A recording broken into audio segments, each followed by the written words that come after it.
Hello everyone and welcome to this video. Today I will show you how to show previous day high and low. So guys, go to this indicator option and your trading view. After that click on high,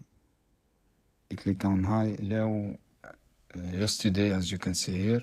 And after that guys, go to setting. This is option setting and click on plot.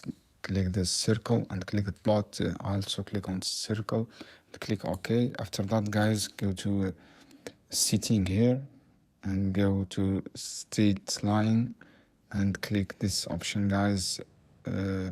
Click on this label, click on label option guys, and as you can see here, all right, this is a graph as you can see here, and you can show the high and lowest on yesterday. I hope this video helpful for you guys. Don't forget to subscribe and like and share this video for more content, and see you on another video soon.